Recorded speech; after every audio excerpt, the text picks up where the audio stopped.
ನಮಸ್ತೆ ವೀಕ್ಷಕರೇ, ಎಲ್ಲರೂ ಹೇಗಿದ್ದೀರಾ? ರಕ್ಷಾ ಸುಚಿರ ಕ್ರಿಯೇಷನ್ಸ್ಗೆ ಸ್ವಾಗತ.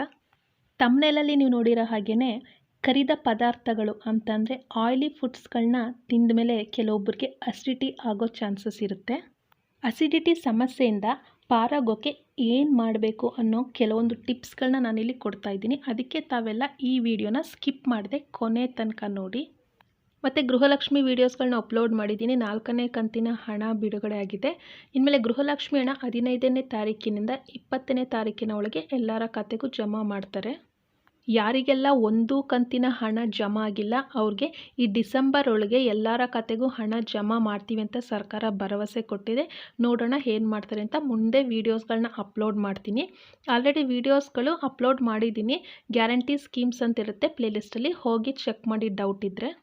ಯಾರೆಲ್ಲ ನನ್ನ ಚಾನಲ್ನ ಫಸ್ಟ್ ಟೈಮ್ ನೋಡ್ತಿದ್ದೀರೋ ಅವರು ಪ್ಲೀಸ್ ಸಬ್ಸ್ಕ್ರೈಬ್ ಮಾಡ್ಕೊಳ್ಳಿ. ಅದೇ ನೀವು ಕೊಡೋ ಪ್ರೋತ್ಸಾಹ ನನಗೆ ಇನ್ನೂ ಒಳ್ಳೆ ವೀಡಿಯೋ ಮಾಡೋದಕ್ಕೆ ನನಗೂ ಸ್ಫೂರ್ತಿ ಬರುತ್ತೆ. ಯಾರು ಸಬ್ಸ್ಕ್ರೈಬ್ ಮಾಡಿಕೊಂಡು ನನ್ನ ಚಾನಲ್ನ ಸಪೋರ್ಟ್ ಮಾಡ್ತಿದ್ದೀರೋ ಅವ್ರಿಗೆ ತುಂಬು ಹೃದಯದ ಧನ್ಯವಾದಗಳು. ಬನ್ನಿ ಹಾಗಾದರೆ ವಿಡಿಯೋ ಸ್ಟಾರ್ಟ್ ಮಾಡೋಣ. ಆರೋಗ್ಯದ ದೃಷ್ಟಿಯಿಂದ ನಮ್ಮ ನಾಲ್ಗೆಯನ್ನು ಎಷ್ಟೇ ನಿಯಂತ್ರಣದಲ್ಲಿ ಇಟ್ಕೊಂಡ್ರೂ ಕೆಲವೊಮ್ಮೆ ಅದು ಕೈ ತಪ್ಪಬಹುದು. ಎಷ್ಟೇ ಬಾರಿ ಬೇಡ ಅಂದ್ಕೊಂಡ್ರೂ ಕೆಲವು ಆಹಾರಗಳನ್ನ ನಾವು ತಿಂದುಬಿಡ್ತೀವಿ. ಅದರಲ್ಲೂ ಕರಿದ ಪದಾರ್ಥಗಳು ಎದುರುಗಡೆ ಇದ್ರಂತೂ ತಿಂದೇ ಸುಮ್ಮನೆ ಕೂತ್ಕೊಳ್ಳೋಕ್ಕಂತೂ ಆಗೋದೇ ಇಲ್ಲ. ಆದರೆ ಇವುಗಳನ್ನ ತಿಂದ ನಂತರ ನಿಮಗೆ ಜೀರ್ಣಕ್ರಿಯೆ ನಿಧಾನ ಆಗುತ್ತೆ ಮತ್ತು ಗ್ಯಾಸ್ಟ್ರಿಕ್ ಸಮಸ್ಯೆನೂ ಉಂಟಾಗಬಹುದು. ಒಂದು ವೇಳೆ ಇವುಗಳನ್ನ ನಿರ್ಲಕ್ಷಿಸಿದ್ರೆ ಗಂಭೀರ ಸಮಸ್ಯೆನೂ ಎದುರಾಗಬಹುದು.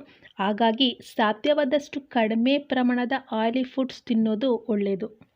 ಹೆಚ್ಚು ಎಣ್ಣೆ ಜಿಡ್ಡಿನ ಆಹಾರ ಸೇವನೆ ಮಾಡೋದ್ರಿಂದ ನಮ್ಮ ದೇಹದಲ್ಲಿ ಕೊಲೆಸ್ಟ್ರಾಲ್ ಜಾಸ್ತಿ ಆಗಬಹುದು. ರಕ್ತದ ಒತ್ತಡ, ಹೃದಯದ ಸಮಸ್ಯೆ, ಮಧುಮೇಹ ಇತ್ಯಾದಿ ಆರೋಗ್ಯ ಸಮಸ್ಯೆಗಳು ಹೆಚ್ಚಾಗೋದಕ್ಕೆ ನಾವೇ ದಾರಿ ಮಾಡಿಕೊಟ್ಟಂಗಾಗುತ್ತೆ. ಹಾಗಾದರೆ ಎಣ್ಣೆ ಅಂಶ ಇರೋ ಆಹಾರವನ್ನು ನಾವು ಸೇವಿಸಲೇಬಾರ್ದ ಅಂತ ನೀವು ಕೇಳಿದ್ರೆ ಹಾಗೇನಿಲ್ಲ, ನೀವು ಸೇವಿಸಬಹುದು. ಆದರೆ ಆಹಾರ ಮಿತಿಯಲ್ಲಿದ್ದರೆ ತುಂಬ ಒಳ್ಳೆಯದು. ಆಯಿಲಿ ಫುಡ್ಸ್ ತಿಂದ ಮೇಲೆ ಆಗೋ ಸಮಸ್ಯೆಯಿಂದ ಪಾರಾಗೋಕ್ಕೆ ಏನು ಮಾಡಬೇಕು ಅನ್ನೋದಕ್ಕೆ ಕೆಲವೊಂದು ಟಿಪ್ಸ್ಗಳು ಕೊಡ್ತಾ ಇದ್ದೀನಿ, ಬನ್ನಿ ನೋಡೋಣ. ನೀವು ಆಯಿಲಿ ಫುಡ್ಸ್ ತಿಂದ ಮೇಲೆ ಬೆಚ್ಚಗಿರೋ ನೀರನ್ನು ಕುಡಿಯೋದ್ರಿಂದ ನಿಮ್ಮ ಜೀರ್ಣಕ್ರಿಯೆಗೆ ಅದು ಸಹಾಯ ಮಾಡುತ್ತೆ. ತುಂಬ ಬಿಸಿ ನೀರನ್ನು ಕುಡಿಬೇಡಿ, ಸ್ವಲ್ಪ ಬೆಚ್ಚಗಿದ್ರೆ ಸಾಕು. ತುಂಬ ಬಿಸಿ ಕುಡಿಯೋದ್ರಿಂದನೂ ಅಸಿಡಿಟಿ ಜಾಸ್ತಿ ಆಗೋ ಪಾಸಿಬಿಲಿಟೀಸ್ ಇರುತ್ತೆ. ಕೆಲವೊಬ್ಬರಿಗೆ ಆಯಿಲಿ ಕಂಟೆಂಟ್ ತಿಂದ ಮೇಲೆ ಜೀರ್ಣ ಆಗಿಲ್ಲ ಅಂತ ಹೇಳ್ತಿರ್ತಾರಲ್ವ, ಅಂಥವರು ಒಂದು 20 ಮಿನಿಟ್ಸ್ ಬಿಟ್ಟು ಈ ಥರ ಬಿಸಿನೀರನ್ನು ಕುಡಿಯೋದ್ರಿಂದ, ಅಂದರೆ ಉಗುರು ಬೆಚ್ಚಗಿರೋ ನೀರನ್ನು ಕುಡಿಯೋದ್ರಿಂದ ನಿಮಗೆ ಜೀರ್ಣಕ್ರಿಯೆಗೆ ಸಹಾಯ ಮಾಡುತ್ತೆ.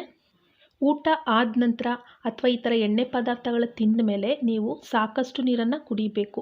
ಇಲ್ಲ ಅಂತಂದರೆ ಜೀರ್ಣಕ್ರಿಯೆ ಆಗಬೇಕಲ್ವ ಸಣ್ಣ ಕರಳಲ್ಲಿ, ಆ ಕರಳು ಏನು ಮಾಡುತ್ತೆ ಅಂದರೆ ನಮ್ಮ ದೇಹದಲ್ಲಿರೋ ನೀರನ್ನು ಹೀರ್ಕೊಂಡ್ಬಿಡುತ್ತೆ. ಆವಾಗ ನಮ್ಮ ದೇಹ ನಿರ್ಜಲೀಕರಣ ಆಗಬಹುದು ಮತ್ತು ನಮಗೆ ಕಾನ್ಸ್ಟಿಪೇಷನು ಆಗಬಹುದು.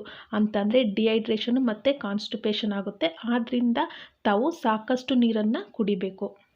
ಆದ್ದರಿಂದ ತಾವು ಎಣ್ಣೆ ಪದಾರ್ಥಗಳನ್ನ ತಿಂದ ಮೇಲೆ ಸ್ವಲ್ಪ ಹೆಚ್ಚಾಗೇ ಉಗುರು ಬೆಚ್ಚಗಿನ ನೀರನ್ನು ಕುಡಿಬೇಕು. ಕೆಲವು ಸಂಶೋಧಕರು ಮತ್ತು ದೈಹಿಕ ಸ್ವಾಸ್ಥ್ಯ ತಜ್ಞರು ಹೇಳೋ ಪ್ರಕಾರ ಡಿಟಾಕ್ಸಿಫಿಕೇಷನ್ ಪಾನೀಯಗಳನ್ನ ಸೇವಿಸೋದ್ರಿಂದ ದೇಹದಲ್ಲಿರೋ ಕೆಲವು ವಿಷಕಾರಿ ಅಂಶಗಳನ್ನ ಹೊರಹಾಕಬಹುದು ಮತ್ತು ಮನುಷ್ಯನ ದೇಹದ ತೂಕದ ನಿರ್ವಹಣೆಯಲ್ಲೂ ಪ್ರಮುಖ ಪಾತ್ರ ವಹಿಸುತ್ತೆ ಅಂತ ಹೇಳ್ತಾರೆ. ಊಟ ಆದಮೇಲೆ ಅಥವಾ ಎಣ್ಣೆ ಪದಾರ್ಥ ತಿಂದಮೇಲೆ 15 ನಿಮಿಷ ಬಿಟ್ಟು 1 ಗ್ಲಾಸ್ ಆಗತಾನೆ ಫ್ರೆಶ್ ಆಗಿ ಮಾಡಿರೋಂಥ ನಿಂಬೆಹಣ್ಣು ಜ್ಯೂಸನ್ನ ಕುಡಿಯೋದ್ರಿಂದ ಆರೋಗ್ಯಕ್ಕೆ ಸಾಕಷ್ಟು ಲಾಭಗಳಿದೆ ಅಂತ ತಜ್ಞರು ಹೇಳ್ತಾರೆ. ದೇಹದಲ್ಲಿ ಶೇಖರಣೆ ಆಗಿರುವ ಕೊಬ್ಬಿನ ಅಂಶನ ಕರಗಿಸೋದಕ್ಕೂ ಇದು ಸಹಾಯ ಮಾಡುತ್ತೆ ಮತ್ತು ಇನ್ಸುಲಿನ್ ಪ್ರತಿರೋಧವನ್ನು ಹೆಚ್ಚಿಸುತ್ತೆ ಅಂತ ಹೇಳ್ತಾರೆ. ನೀವು ಕರಿದ ಆಹಾರನ ಸೇವನೆ ಮಾಡಿದ್ಮೇಲೆ 1 ಕಪ್ ಗಟ್ಟಿ ಮೊಸರನ್ನ ಸೇವಿಸೋದ್ರಿಂದ ನಿಮ್ಮ ಜೀರ್ಣಕ್ರಿಯೆಗೆ ಸಹಾಯ ಆಗುತ್ತೆ. ಅದಲ್ಲದೆ ತಾವು ಪ್ರತಿದಿನ ಮೊಸರನ್ನ ಸೇವಿಸೋ ಅಭ್ಯಾಸ ಮಾಡಿಕೊಂಡ್ರೆ ನಿಮ್ಮ ದೇಹದ ರೋಗನಿರೋಧಕ ಶಕ್ತಿನೂ ಬಲಗೊಳ್ಳುತ್ತೆ. ಈ ಪ್ರೋಬಯೋಟಿಕ್ ಆಹಾರಗಳಲ್ಲಿ ಉತ್ತಮವಾದ ಬ್ಯಾಕ್ಟೀರಿಯಾಗಳಿರೋದ್ರಿಂದ ಅಸಿಡಿಟಿ ಸಮಸ್ಯೆಯನ್ನು ತಡೆಗಟ್ಟಬಹುದು. ಮೊಸರು ಜೊತೆಗೆ ಒಂದು ಸ್ವಲ್ಪ ಜೀರಿಗೆ ಪುಡಿನ ಮಿಕ್ಸ್ ಮಾಡ್ಕೊಂಡು ತಗೊಳ್ಳೋದ್ರಿಂದ ಜೀರ್ಣಕ್ರಿಯೆ ಉತ್ತಮಗೊಳ್ಳುತ್ತೆ. ಮತ್ತು ಇನ್ನೊಂದು ಮುಖ್ಯವಾದ ವಿಷಯ, ನಾವು ಯಾವುದೇ ರೀತಿ ಆಹಾರ ಸೇವನೆ ಮಾಡಿದ ತಕ್ಷಣ ಮಲ್ಕೊಳ್ಬಾರ್ದು. ಮತ್ತು ಎಣ್ಣೆ ಪದಾರ್ಥ ತಿಂದ ಮೇಲಂತೂ ಮಲ್ಕೊಳ್ಳೋದ್ರಿಂದ ಫ್ಯಾಟ್ ಆಗೋ ಚಾನ್ಸಸ್ ಇರುತ್ತೆ. ಒಂದು ವೇಳೆ ನೀವು ತಿಂದ ತಕ್ಷಣ ಮಲಗಿದ್ರೆ ಕೊಬ್ಬು ದೇಹದಲ್ಲೇ ಸಂಗ್ರಹವಾಗುತ್ತೆ. ಇದು ವಿವಿಧ ಆರೋಗ್ಯ ಸಮಸ್ಯೆಗಳಿಗೆ ಕಾರಣ ಆಗಬಹುದು. ಆದ್ದರಿಂದ ತಿಂದ ತಕ್ಷಣ ಮಲ್ಕೊಳ್ಬಾರ್ದು. ಎಣ್ಣೆಯುಕ್ತ ಆಹಾರನ ಸೇವಿಸಿದ ಮೇಲೆ ಐಸ್ ಕ್ರೀಮು, ಜ್ಯೂಸು ಮುಂತಾದ ತಂಪು ಆಹಾರಗಳನ್ನ ತಗೊಳ್ಬಾರ್ದು. ಯಾಕೆ ಅಂದರೆ ಈ ಆಹಾರಗಳು ಜೀರ್ಣಾಂಗ ವ್ಯವಸ್ಥೆ ಮೇಲೆ ಅನಗತ್ಯ ಒತ್ತಡವನ್ನು ಉಂಟು ಮಾಡುತ್ತೆ ಮತ್ತು ನಿಮಗೂ ಅನಾನುಕೂಲ ಉಂಟು ಮಾಡುತ್ತೆ. ಆದ್ದರಿಂದ ಈ ಥರ ತಣ್ಣನೆಯ ಆಹಾರಗಳನ್ನ ತಗೊಳ್ಬಾರ್ದು. ಯಾವುದಾದ್ರೂ ಎಣ್ಣೆ ಅಂಶ ಹೆಚ್ಚಿರುವ ಆಹಾರನ ನೀವು ಸೇವಿಸಿದ ಬಳಿಕ ಸುಮಾರು 30 ನಿಮಿಷಗಳ ಕಾಲ ಕಡ್ಡಾಯವಾಗಿ ವಾಕ್ ಮಾಡಲೇಬೇಕು. ಇದರಿಂದ ಕರುಳಿನ ಚಲನೆ ಸುಗಮಗೊಂಡು ಜೀರ್ಣಕ್ರಿಯೆ ಚೆನ್ನಾಗಿ ಆಗುತ್ತೆ. ವಾಕ್ ಮಾಡೋದ್ರಿಂದ ಸ್ವಲ್ಪ ಕ್ಯಾಲೋರಿ ಬರ್ನ್ ಆಗುತ್ತೆ. ಅದರಿಂದ ನಿಮಗೆ ಫ್ಯಾಟ್ ಆಗೋ ಚಾನ್ಸಸ್ ಇರಲ್ಲ, ಅಂದರೆ ದೇಹದ ತೂಕ ಹೆಚ್ಚಾಗೋ ಪಾಸಿಬಿಲಿಟೀಸ್ ಇರೋದಿಲ್ಲ. ಆದ್ದರಿಂದ ಎಣ್ಣೆಯುಕ್ತ ಕರಿದ ಆಹಾರನ ನೀವು ಸೇವಿಸಿದ ನಂತರ ಜೀರ್ಣಕಾರಿ ಸಮಸ್ಯೆಯಿಂದ ನಿಮ್ಮನ್ನು ರಕ್ಷಣೆ ಮಾಡಿಕೊಳ್ಳೋದಕ್ಕೆ ಈ ಮೇಲೆ ತಿಳಿಸಿದ ಸಲಹೆನ ನೀವು ಅನುಸರಿಸಬಹುದು. ಆದರೆ ಇದರ ನಂತರ ನೀವು ಇನ್ನೂ ಅಸ್ವಸ್ಥತೆಯನ್ನು ಅನುಭವಿಸಿದರೆ ವೈದ್ಯರನ್ನು ಸಂಪರ್ಕಿಸಬೇಕಾಗುತ್ತೆ. ಈ ವಿಡಿಯೋ ಇಷ್ಟ ಆದರೆ ಒಂದು ಲೈಕ್ ಮಾಡಿ, ಶೇರ್ ಮಾಡಿ. ಯಾರು ಸಬ್ಸ್ಕ್ರೈಬ್ ಆಗದೆ ನೋಡ್ತಿದ್ದೀರೋ ಅವರು ಪ್ಲೀಸ್ ಸಬ್ಸ್ಕ್ರೈಬ್ ಮಾಡ್ಕೊಳ್ಳಿ. ವಿರುದ್ಧ ಆಹಾರಗಳ ಬಗ್ಗೆನೂ ವಿಡಿಯೋ ಮಾಡಿದ್ದೀನಿ. ಮೊಟ್ಟೆ ತಿಂದಮೇಲೆ ಯಾವ ಆಹಾರನ ತೊಗೊಳ್ಬಾರ್ದು, ಆ್ಯಪಲ್ ತಿಂದಮೇಲೆ ಯಾವ ಆಹಾರನ ತೊಗೊಳ್ಬಾರ್ದು, ಆ ಥರ ವೀಡಿಯೋಸ್ಗಳನ್ನ ಅಪ್ಲೋಡ್ ಮಾಡಿದ್ದೀನಿ. ಮೋಟಿವೇಶನಲ್ ಪ್ಲೇಲಿಸ್ಟಲ್ಲಿರುತ್ತೆ, ಹೋಗಿ ಚೆಕ್ ಮಾಡಿ. ಸಾರಿ ಕುಚ್ಚು ವೀಡಿಯೋಸ್ಗಳನ್ನ ಅಪ್ಲೋಡ್ ಮಾಡಿದ್ದೀನಿ. ಕ್ರೋಶ ಕುಚ್ಚು ಬರದೇ ಇದ್ದವ್ರಿಗೆ ಸೂಜಿ ಯೂಸ್ ಮಾಡಿಕೊಂಡು ಹೇಗೆ ಕುಚ್ಚು ಮಾಡ್ಕೊಳ್ಳೋದು ಅಂತ ಈಸಿಯಾಗಿ ಅಪ್ಲೋಡ್ ಮಾಡಿದ್ದೀನಿ, ಹೋಗಿ ಚೆಕ್ ಮಾಡಿ. ಮತ್ತು ಎಂಬ್ರಾಯ್ಡ್ರಿ ವೀಡಿಯೋಸ್ಗಳನ್ನ ಅಪ್ಲೋಡ್ ಮಾಡಿದ್ದೀನಿ.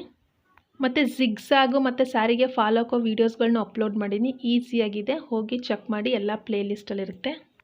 Thank you for watching.